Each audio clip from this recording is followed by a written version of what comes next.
Hello and welcome to the Noise Podcast, sponsored by Stereo Brain Records and brought to you as part of the Noise Podcast Network.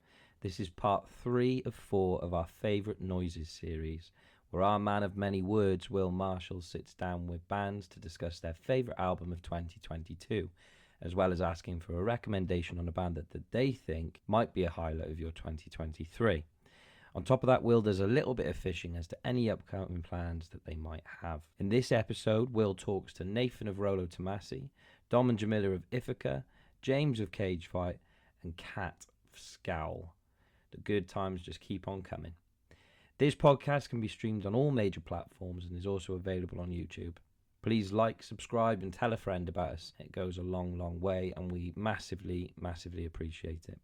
Be sure to check us out on Twitter and Instagram at Noise Podcast Network, and keep up to date with everything noisy on Facebook, Twitter, and Instagram at Noise UK.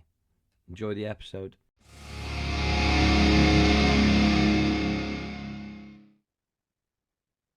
Okay, well, first of all, good evening and thanks so much for joining me again. How's things going? How are you? Yeah, very, very well, thank you. I'm in the middle of a house move, so everything's up in the air. But apart from that, doing well. Just trying to get back into writing and get ready for next year, really. Nice. Yeah, the joys of house moving. I can't wait to not do that again.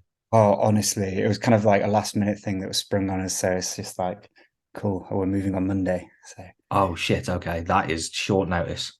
but it's all good. God. It's all good. Okay. Well, something a bit more positive is we're going to be talking about what a great year for music it's been, because it's been pretty ludicrously good. And we'll start with probably the big question. What's your album of the year for 2022? Well, it was a close one. It really was a close one. It was almost Motor Mummy by Rosalia, because I absolutely adore that album. But I don't have to say it's the Calistar Boys with Celebrity Therapist. Amazing. I just think it's so good. The more I've listened to it, the more into it I've got. Yeah. I mean, as you hinted before, we are. No one else has said this. Like, no one cool. else has picked it. I thought, okay, sick. So you're the first one to pick it, but you are the second person on this call with it as their album of the year. It's as soon as I heard it, I just went, this is everything all the time. And then it goes and does other stuff as well. So for those not in the know who are not so clued up, say, but who've not come across Calistar Boys before, because this is only their second record, in fairness, isn't it? Talk me through the vibe. Like what are the Calistar Boys and what's Celebrity Therapist? Well, it's such a chaotic album, in a way that is just perfect for myself. I feel like it's all over the place in a great way. They try and jam a lot in there, and for me, the worry is always like, is it overly indulgent? Are you just throwing stuff in there for the sake of it? And like on a first listen, I could say, if somebody got that impression, I could say fair enough. But the more you listen to it and the more you realize what sections have been put in there and what they do for the song and what they do for the album in a whole, it really works as a whole piece. It's I think it's very, very considered, like considering the just how much it feels like it's all over the place. I think it's a very, very considered album. I think lyrically it's great. I think it's funny, but I think it's serious. Kind of touches on like American culture, pop culture, conspiracy theories, stuff like that. And it kind of hits with like, kind of gives back in the album the absurdity that you get from all of this overload of cultural information that you get all the time. It's kind of pushed back out in an equally absurd way, but musically and brilliantly done. I think some of the lyrics are funny, but I think some of them are quite poignant. I think the songwriting is fantastic. They've really, really put together a really nice piece here. Yeah, it's a really interesting way of thinking about it, actually, as probably kind of sums up how I'd felt about it and not been able to articulate is the absurdity of the record. It's just a mirror. It's a musical mirror to what they're, because if you look at a song like Violent Astrology with like, because that's got some of my favorite, I mean, like you say, all the lyrics are so good, but when he's screaming, "You're not John Wick, you larping fuck." It's very good.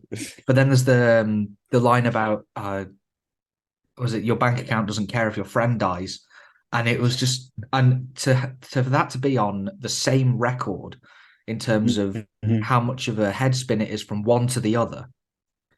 It's, yeah, like you say, some of it is very clearly, it's absurdist, it's poking fun, and then it's also really, really just blunt and to the point. So, and again, sort of, I guess, sum it up stylistically is I've heard, and tell me if you think this is unfair. I've heard it described as, do you miss the Dillinger Escape Plan? Not anymore, you don't. Okay, fair enough. I can see there's certain breaks and stuff in it, and the stuff they do with the chugging and stabs and the kind of off kilter stuff, and you can very much see that in there. But you can see where that's been the base, and they've progressed themselves from it, kind of thing. Yeah, it's very much not just, this isn't just, Miss Machine or Iowa. It's very much like you say, there's a base of mathcore and hardcore, but I mean, who else is going to put a jazz pop break halfway through the final track on the album? But that's the thing that would normally really annoy me. That would like really ruin a song or an album for me. But I think just the way it's done, it doesn't. And I feel like it's musically coherent and it abides by its own rules within the album. It is, it does so much like that. And there's always, with albums like this, I feel the danger is it's going to stray too far. It's going to put an idea in too far. It's going to be almost, a horrible word. It's going to be wacky. It's not any of those things. It's like it's just pulled back at the right time on everything. Yeah. It never goes quite too far as it goes as far as it knows it can go, I think is probably. So what would you say? What's your favorite song on here? Because there's no best song for my money. Like it's that good. It's all so brilliantly done. But what's your favorite one? Maybe at the moment. I like a brief article regarding Time Loops, track 2. The kind of like the discordant violin, I believe it is, and that song's great. The start of it, just with the alarm clock and the off snare drum hits. I like these. They have got these stabs in 10, where I think it's Jackie, the bass player, hits the vocals over the stabs in the 10, and then it breaks back in, and then it's just great. And then they use that bar of 10 to ramp up into the big outro of it. I think it's really good. But as well, Star Baby, I think that's, it's hard to move past a song like that. But I think, I think Star Baby is the most fun on the album. Okay. Because I think, especially lyrically, and I like the way it opens out towards the end there. I think the switch that they have there is great between the beginning and the end of the song. Yeah, when that sort of kicks in, like you said, and switches gear, it's incredible. Like you said before, that should just make people go, "What on earth? This is garbage. This is so annoying." But it isn't, because it's done so well and executed so brilliantly and written so well that you just go, "This works. This shouldn't," and it 100% works. And like you say, you can't really look past it, which is probably why it's the last track. Yeah, that's right. But like as well, like title track is similarly like all chopped up and seemingly on a first listen maybe all over the place. But it's like an ambient kind of soundy beginning, and then it hits with those kind of stabs, the discordant stabs, screams, all that. Then it just breaks to the singing bit. But then it just starts over again in the song with the ambience, and then it brings back the vocals, the singing bit, but a bit heavier, but then integrates the stabs into them. And it's like, first few listens, it sounds all over the place, but it's very nicely structured and it ramps up really well. And that whole song just leads and leads and leads into this really nice big open ending. Yeah. Yeah, I think that song, despite naming two others as my favorite, is like a really, really good example of them writing really smart, really, really Yeah. nice to progressive songs. Yeah. I think, again, funnily enough, actually, you've definitely touched on my current two favorites, which are Title Track and Star Baby, Cool. because of how different they both are as well. So that's the second album by the Callous Daw Boys. Celebrity Therapist is your album of the year. And yeah, could talk for a lot longer about it. But if we move now to a band that you think similar to what's kind of happened with these guys, because they've had such a good year and such a breakout because of this. Mhm. Who's your pick for next year as a band that everyone should be looking out for? Like who do you think is flying under the radar and really shouldn't be? Um, I'm looking forward to Graphic Nature's album. I think that comes out in February. Yes. I do think that's going to be really good. Um, yeah, whether the album will be a breakout to them or that'll be a step in the right direction for them in terms of a step to them breaking out. But from what I've heard so far, I'm quite excited to see what's on the album on that. Okay. Yeah, similarly, I'm not sure. So I should have looked if they had a release next year. A band I saw the other week, Iris. They're from Atlanta, Georgia as well, similar to the Dow Boys. Well, They put out an EP this they year. did, yeah. Gloria, that was so Yeah, good. That was brilliant. really good. Live, it was just astounding. They played with Mm. Paul Bearer and Elder, and I Yeah. watched Iris first. I was just like it just felt like another level to me. Like I enjoyed Elder and Paul Bearer, but I've just to see just metal done so confidently and so solidly live, it was just so good. And that Gloria EP was great. Okay. Yeah, I'm not sure if they've got something coming up next year, but I do think off the back of this, off the back Yeah. of Gloria, I do think you've got, there's something there for sure. And yeah, Graphic Nature, again, a band that I think people have definitely been picking up on. But like Mhm. you say, I think this album is either going to be the moment or it's going Mhm. to be everyone a stepping stone for them to have a moment. Mhm. So two fantastic shouts and two really different bands as well, if you think about it, because Mhm. I think Graphic Nature come from that sort of like this burgeoning UK scene that we've got at the moment, which is they kind of have little bits of new metal, not to put anyone off, but Yeah, they for sure. also have like a lot of metalcore. They do Mhm. some of that sort of like ambient or like almost gazy stuff as well at times, don't they? And it's all in this really heavy, aggressive package. It's cool. I'm looking forward to that record as well. That Yeah. should be really good. And like another band that's obviously, I don't think probably flying under anyone's radar who would be listening to this, obviously Loathe. I'm very Yes. excited to see what they've got next year because they're a very smart band who write very good music and they know exactly what they're doing. So I'm really excited to see what next year holds for them.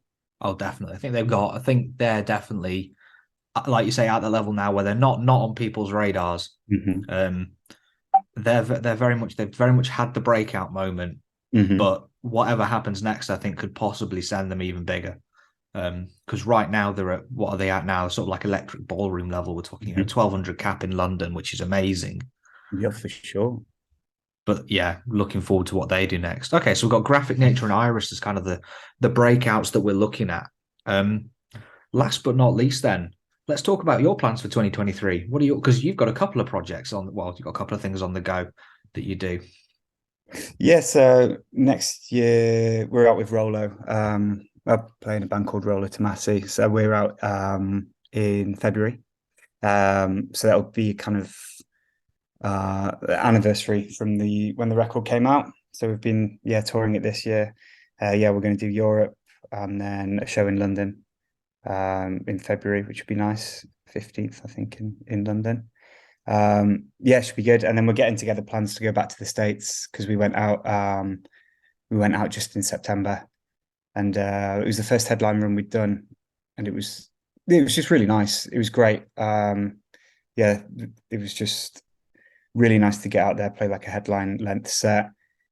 see people that have like kind of maybe wanted to see us from the album before and maybe they missed us before that kind of thing. So it's just nice to finally get out there and be able to spend some time playing shows and touring there. Amazing. I'm so excited for that London show. Oh, it's sick. Thank you. Yeah, we're like we're working very hard at it at the moment. We're like putting it together. We're getting started early on it and we're very excited about the whole run. Yeah, I mean, you've got one heck of a lineup for that tour, not just that show. Oh, it's crazy. Because you're taking Holy Fawn out with you, aren't you? And they are Yeah, so special. like both bands just, better than us. So we're a Yeah. start like Harriet, absolutely wild. So yeah, for anyone that's even glanced at my Twitter will know that I don't need to mention Harriet for people to know I'm excited for them. Oh, they're so good. Like we did, was it this February just gone? We were Yeah, out with you them. did the oval space with them and Pupil Slicer.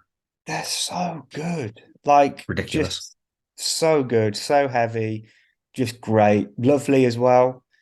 But yeah, just fantastic. Like really enjoyed watching them. I didn't get a chance to see Holy Fawn when they came over and did. I can't remember what that venue is. 229. 229. That's it.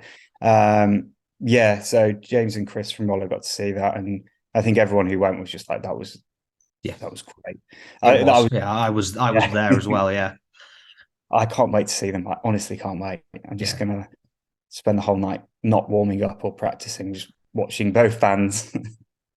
yeah. Yeah, I really can't wait for that. Amazing. So obviously, so that's the Europe run, potentially Mhm. looking at a US run, and obviously, I'm sure there's stuff in there that's not yet ready to announce. But Sure. obviously, we'll leave that as like a little teaser, as like keep your eyes out because there's going to be some really cool shit happening next year for Rollo Tomasi. All right, brilliant. Well, thanks so much for your time this evening.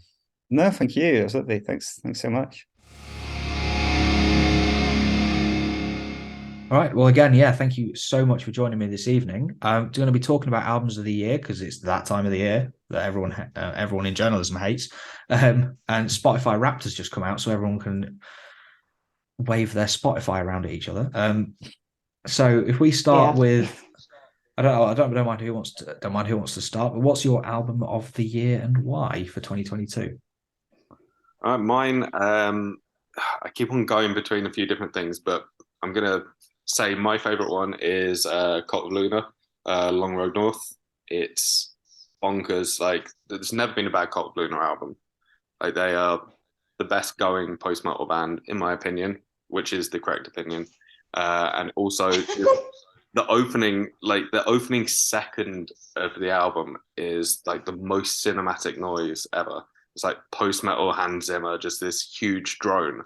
And if it was literally just that and nothing else, it'd still be my number one pick. It's incredible. Amazing. Yeah, Okay. I do love that record as well. It's again, I think like my second or third album in my list. I was Mainly the literally Hans just Zimmerism. I was just saying to Don the other day that I absolutely love Cult of Luna, but I haven't really listened to it. So I feel like a big dum dum. Yeah, I'm gonna have to get on that. It's a stunning album for sure. So yeah, Mills, what's your album of the year for 2022? Oh, God. Okay. Yeah, this is really hard. Like picking one I feel like is a very evil question that nobody should have to answer. But I think like kind of going off of what I've listened to the most, probably, because I feel like that's probably the most diplomatic way of doing it for me anyway. Actually, is The Weeknd's album, um, Dawn FM. Was that this year? Yeah, it was this year. Yeah. I think, yeah, that's probably the album that I've listened to the most. So I think that's probably my favorite. I just, firstly, I just love The Weeknd. It's hard not to. And also, I think just the way that he manages to blend like elements of like new wave, there's so much kind of like new wave sound in this record. And like sort of almost goth and like dark wave elements, but like with disco and stuff. Like it's pretty bonkers. Yeah, and there's just some really cool samples in there as well. And yeah, I just love it. I think it's amazing. Fantastic. Again, this is an album I've heard nothing but good things about. Mm. It's on my list to check out still, because I've just not had the time to get around to it. But again, I think this is going to be one where now I've had that give me that kick to actually finally listen to it. Because again, all I've heard is people going, "This rules. The Weeknd is amazing." I've seen him described as like the new king of pop, and I'm like, Yeah. that's bold, but are people wrong? You know? I agree. I think like it's a bold statement to make, but I don't think it's incorrect. Nice. Okay. Definite contender then. Okay. So next up is a band that you think people should be looking out for in 2023. Like, what's a band that you're kind of like really hyped for going into next year? Like I'm really hyped and hoping that they're going to release an album next year. I have no insider information or outsider information, no information at all, but Full On. They played our release show in London. It was actually my first time checking them out when we saw them there, and I thought they were great. Like a really interesting mix of, you know, post metal and hardcore, and even maybe some new metal-y elements and stuff. I just thought it was great. So if they get an album out or, you know, another EP or something like that, I think it'd be amazing. That sounds like a really interesting mix, especially like folding in a bit of new metal into post metal. Yeah, They're amazing. Yeah, they're really cool. They might not want to hear new metal in the description, but I hear a bit of that sort of thing because it's that sort of groove, and I think, you know, being the age that I am, I associate that with new metal. So, okay, and that's Full On, is it? yeah, it's sick, but super melodic as well, and just yeah, really worth checking out. Really nice aesthetic to all their stuff as well. So, I think it's the complete package. Incredible. What's My your turn? shout? Yes, please. I don't feel like they need me to shout them out, but Calistar Boys, that's my pick. That's my pick. They released an album very recently this year called Celebrity Therapist, which is like in my top 5 releases this year easily. And I know, you know, they're like pals of ours, so I guess, you know, I don't have to say nice things about them. But they're just fucking insane. Like they're unhinged. Um, they're just this. They're just doing something with like mathcore and noise and stuff like that just like I haven't heard before, you know. Um, and I think if you're into that like particular brand of like really sort of like skronky kind of chaotic stuff, then you'll just love them. Like they're absolutely incredible. And yeah, they're I think they're coming over next year, so it's a good time to check them out now. Yeah, I think they've been confirmed for Arctangent, haven't they? Because Yeah. and they are in my top 1 albums for this year. Calistar Boys. I Well, there you fucking go. love Celebrity Therapist. It's like you say, it's just this absolutely unhinged mash of everything they could get their hands on, from mathcore to jazz pop, and it's just incredible. Yeah, Absolutely. I think one of the things I like about it so much is like how sassy it all is. Yes, Well. Like, yeah. reminds me of like, you know, the old Number 12 Looks Like You sort of, and the sort of scene bands where it was all like very camp and done with a sense of humor. And I love it. They do have Absolutely. that. Yeah, they do have a real like. You do get that sense that there's a real like that there's a joke in there. Yeah, and one of the things I really really love about them, you know, just as people as well, is that like Dom said, they're very sassy, but like there's no false sense of like I don't know what the word I'm looking for. I can't remember the word I'm looking for. But they just know that they're a good band. You know, they know that they're a good band, and like it doesn't come off as arrogant in any way because they are a good band. And I think there's a tendency in this sort of music or in heavy music to like kind of be like, oh yeah, we're all right. Like, oh, yeah, I guess we're cool. Like, and they're just like, no, we're a fucking great band, and I love that. Amazing. Yeah, I mean, I agree on Calistar Boys. I think they've had an insane year this year, and I think it's only going to get better for them, hopefully. I once saw someone who was like listening to the record. They just went, "Oh, this is like Dillinger, but not as good." And I was so fucking angry about it. I was like, "Fuck off." That's such a lazy comparison to make. Like anything that I has feel like more than one time signature in it, it's like, oh, Dillinger. Yeah, I feel like it's helpful to the extent of, do you like Dillinger? Yes. Okay, listen to Calistar Boys. That's it. Like it ends kind of there because they do so much else. Okay, amazing. So 2 fantastic shouts. Last but not least, it's chance to plug Ithaca basically. Obviously, in terms of what's announced, etc. What have you got coming up in 2023? Because obviously, They Fear has dropped this year. It's probably going to top a lot of year-end lists. It's definitely in my top 5. No, thanks. To be quite honest with you, because I fucking love it. So what have you got coming up that people should come and see you at or check out? Oh God, we've got loads of stuff planned for next year, haven't we? I'm trying to think of like in sort of like chronological order what we have next year. What's the first thing that we have next year, Dom? The first thing that's been announced. That's the difficulty I'm running into, is making sure that we're accidentally announcing some stuff. Prognosis Festival. Yeah. Doing Eindhoven and London, the 2 dates for that, which would be cool. Playing with some prog bands, different sort of crowd than usual, which would be really fun. Got Trees. Oh yeah, 2000 Trees. 2000 Trees. Yeah. Sorry if I'm sounding hesitant. I'm not 100% sure which bits we've announced. And then Roskilde just announced today, and that's going to be Roskilde. Yeah, that's going to be insane. I'm really looking forward to that one because the lineup was bonkers last year, and it's already ridiculous this year so far. Yeah. And there's probably more. There's Burn It Down. Oh yeah, you've been announced for that one, haven't you? I believe. Yeah. Okay. And then just like as many cool shows around that as possible, I guess. Loads of stuff. We can't really I don't think there's much more that we can tell you at this point. But outside of that, there's loads of really cool stuff going on. Books and busy and blessed. And most importantly, people should be listening to They Fear Us.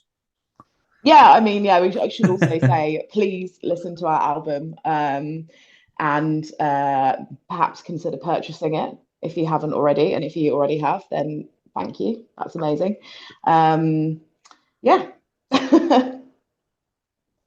Well, that's amazing. Thank you so much for your time this evening. Oh, thanks. No problem. Thanks for having us. Okay, so I'm here with James from Cage Fight. We're going to be talking about the albums of the year. So we'll start there. What is your album of the year for this year? Okay, I mean, there's a million to choose from.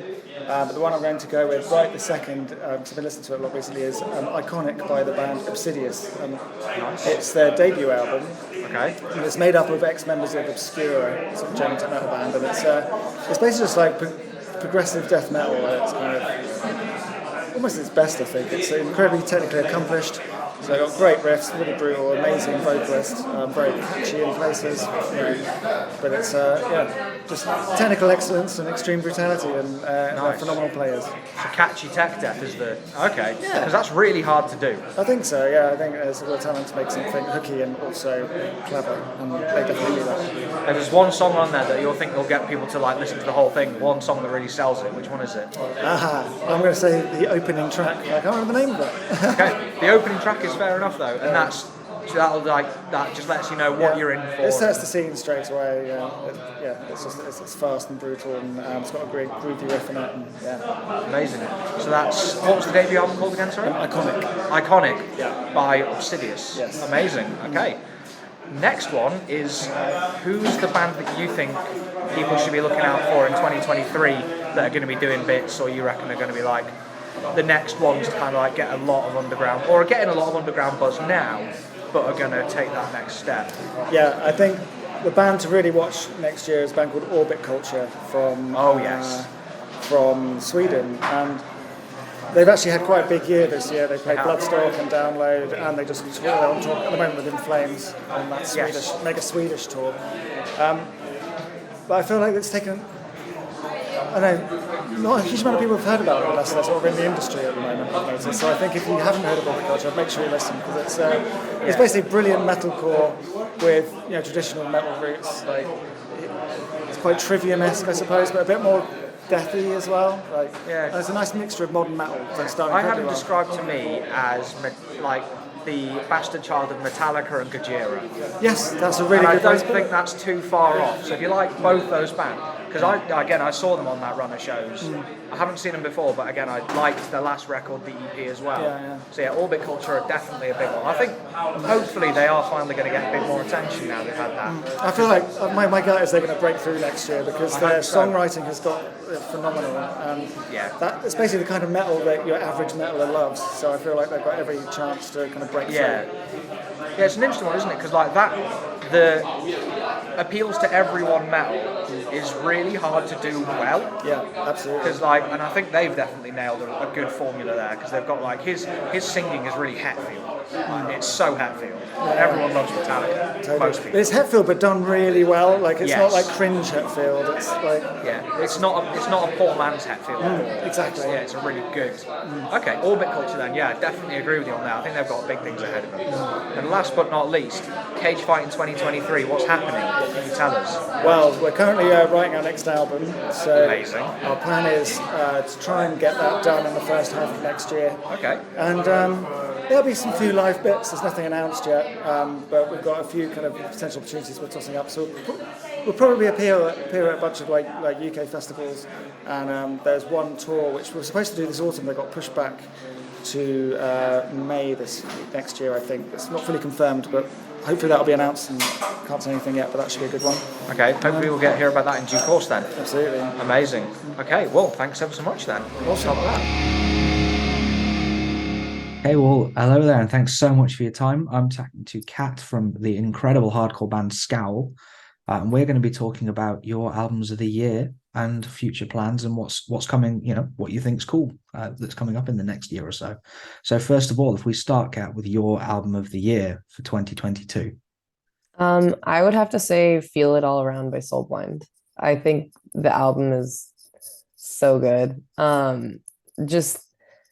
It's a good album to just put on at any point in the day while I'm doing like driving around or cleaning, but also it's really good to just wind down and like zone out and listen to.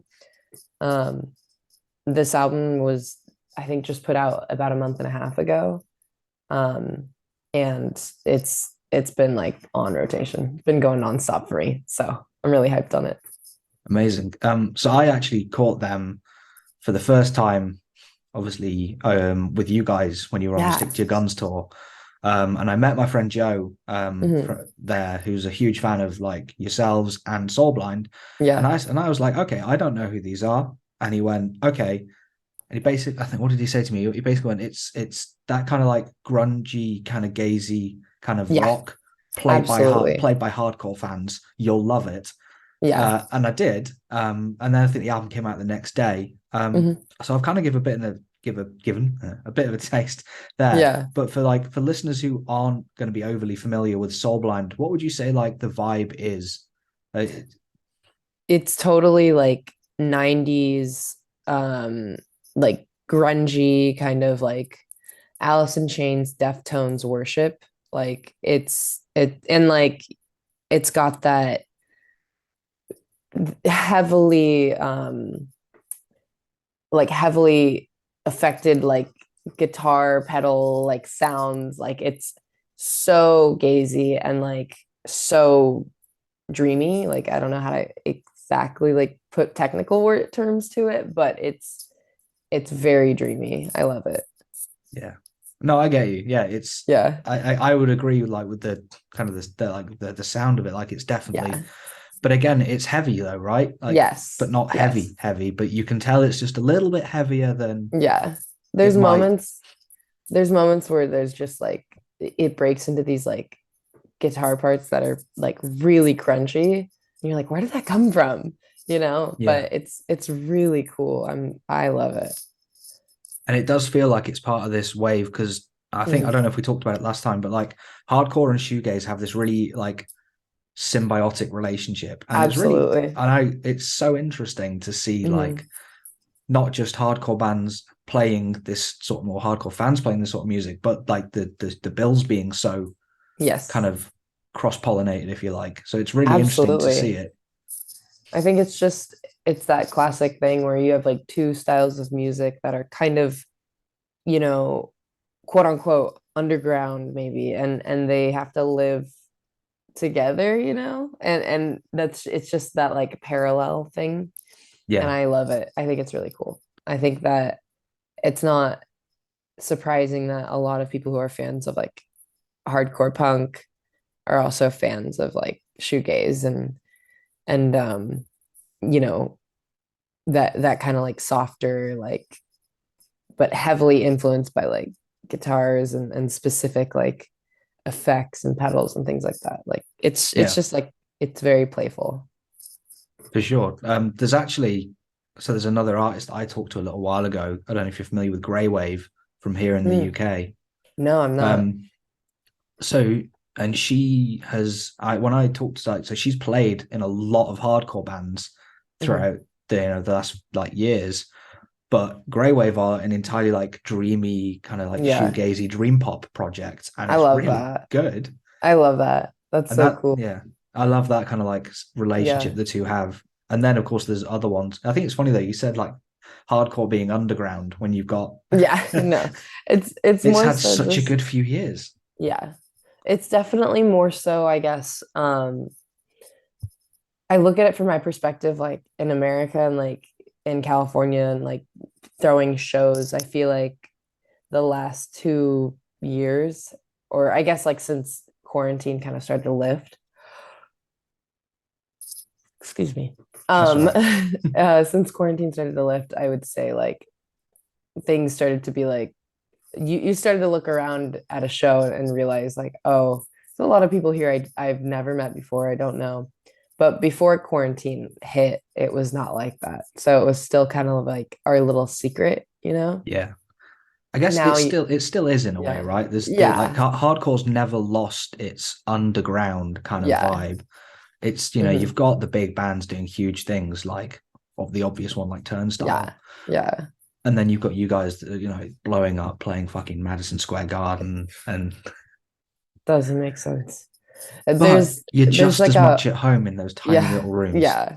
There's definitely like a wave of really cool bands who are like just breaking down these like walls, like just doing things that I feel like would have been unheard of for any hardcore band. Now we've got like 10 hardcore bands doing that kind of stuff, and it's really cool.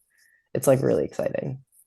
Yeah, that for sure. That's a really great kind of way to segue into like what I wanted to ask you, which was the next thing, which was thinking of your sort of pick for a band that in 2023 you think everyone should be paying attention to. Yeah, probably Jive Bomb. Jive Bomb's really good.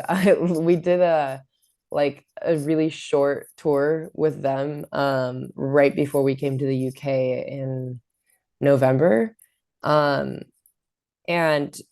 we hadn't met them, but we knew like about the music and we're label mates and like I always thought they were sick, but then like seeing them live, I was just like, wow, this is a really good band. Like this is a band that I really hope gets the attention they deserve because they're really cool, really good live show, and they have such a cool like punk, like very punk thing going on, and I love that. Like I ride for that. So that's a band like I want more people to pay attention to for sure.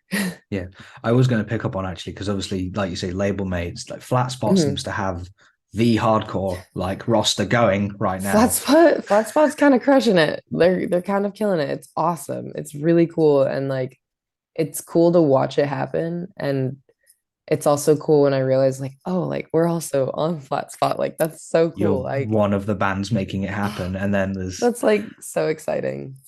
so Jive Bomb again, kind of Mhm. like very much in that hardcore space. Yeah. And that, but you said they're kind of like really with the really got a heavy like punk energy as well. Yeah, super punk. Like I can't put words to it. I'm like so um it's just so punk. It's so like it's very very 80s. Like I love it so much for that reason. And then it also at the same time is, you know, they've got like these really fun bouncy parts, like really catchy lyrics. Like it's a great band. They're really awesome. Okay, fantastic. So we've got Jive Bomb as I Yeah. really love it. Like these are two very different bands. Like Soul Yeah. Blind is the album of the year, Jive Bomb is the ones to watch. Mhm. Last but not least, speaking of bands to be looking out for, like if people haven't taken notice of Scowl yet, where are they living? Because like holy Yeah. Oh my God. We're busy. It doesn't stop. This next year is already looking insane. And half of it I can't talk about. So, you know, just to build anticipation. But we've got a Show Me the Body tour, full US early next year. We've got definitely we'll have new music coming out early next year. I'm really excited about it. Can't say much, but very, very, very excited. We're doing a lot regarding that right now. And then we have in like a week, we're doing our first headliner in a long time in LA. And that's kind of a big deal for us. So we're playing a headliner show at the Roxy in LA, and that's going to be really cool. I just got told today that we're on like a low ticket warning, so that's really, really exciting because I was worried about it. Like I wasn't sure if people wanted to come see us. So I feel really good about that. And then oh man, what can I talk about next year? We're playing Outbreak, that's announced. I was going to say you're playing a Um, festival with Denzel Curry. that's gonna be nuts. And then we also have Sick New World in Vegas. That's gonna be in May, I believe. And that's like I can't believe that's even happening. Like that's the craziest lineup ever. And we're right there on the bottom of the poster. So it's really exciting. Um, I'm hyped to party, like have some fun. That's the new metal one where everyone went, "Oh, Yeah, when we were yeah, young, it's a yeah. total scam," and then it happened, and everyone went, "Oh." Oh, And then yeah, obviously this one got announced. Obviously, we had been in the works for longer than that, but yeah. like, I mean, yeah, when we got asked to play Sick New World, we weren't really told that much, like about the headliners and stuff. We were kind of told like 3 or 4 bands, and they were cool bands, headlining bands, very cool. I did not know like the extent of that lineup though. Like I did not know like original vocalist Flyleaf. Like, are you kidding me? right. Like, Death Grips, like I love Death Grips. So I get to see Death Grips twice this year, hopefully. I'm like losing my mind. There's a lot of really cool stuff. Also, Machine Girl is on Sick New World, and that's like a honorable mention of a band that or group that I'm so obsessed with, like cannot get enough of. I love Machine Girl. So they're really cool. Amazing. Machine Girl, you said. Yeah, and they're playing Okay. Sick New World also. I'll have to They're check them so out. sick. Yeah. Yeah. I'll say it's funny you mentioned about the low ticket warnings. It's like, Yeah. because on the one hand, you feel like you're playing so much, are people going to want to come back? But then Yeah. you've kind of, I don't know. I feel like, especially, and I've noticed this in the UK, there's a lot of bands that seem to come through a fair bit, and people keep going. Yeah. Because and I think you guys are the same. Like, you're a band that when they come through, people are like, I don't care that they were here 3 months ago. I'm going again. Because I you've hope. got that energy. Well, I hope. I mean, Thank you. I appreciate it. I'm so like I get so worried, you know, like we play so much that now I'm like, oh no, like we've gotta like spice it up and get it exciting again, you know. Definitely very hyped though about that show, about the Roxy headliner. That's gonna be hopefully an insane night. Fingers crossed. I'm really excited about it. Incredible. Well, thanks so much for your time this evening. Yeah, thank you.